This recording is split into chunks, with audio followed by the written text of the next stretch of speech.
Hey guys, welcome back. This is episode number 7. In the last episode we focused more on the hip mobility. It's not an exhaustive process. Of course there's lots of areas and rotational movements that we could add in, but we're talking about the primary ones here that we see most problems with. We're going to work our way down the leg now into the lower leg.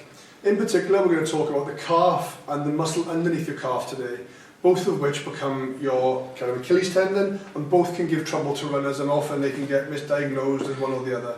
But we're just going to do both for the purposes of being all-encompassing.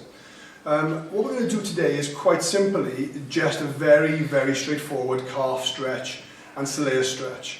There are many techniques which involve different types of tools like foam rollers and balls again, but we're going to keep this very simple for you and just do a very straightforward calf stretch and soleus stretch.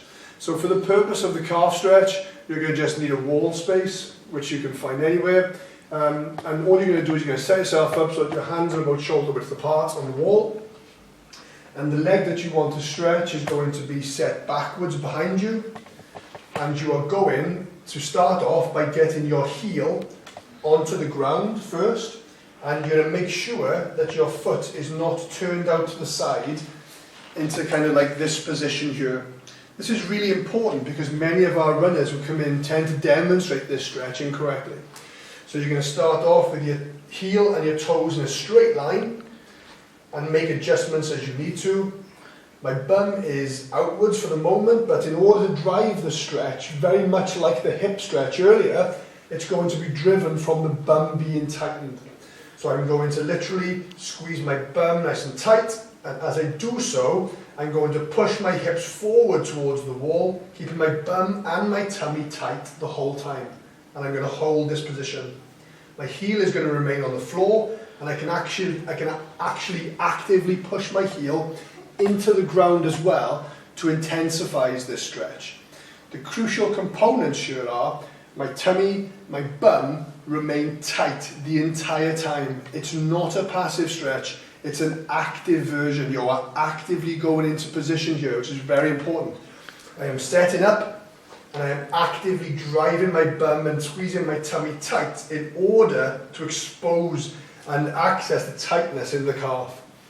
This will definitely get into some of the bigger, longer soft tissues here, but there's sometimes a necessity to get into the deeper structures just below the calf. We find this is more successful if the knee is actually bent during the stretch for this. So as a result, you're going to change the tactic a little bit here in order to get the stuff underneath. I'm just going to use a wedge, and I'm using just a plate, but this could be anything with any, it could be a book at home for example. What you're going to do is set yourself up in a similar way.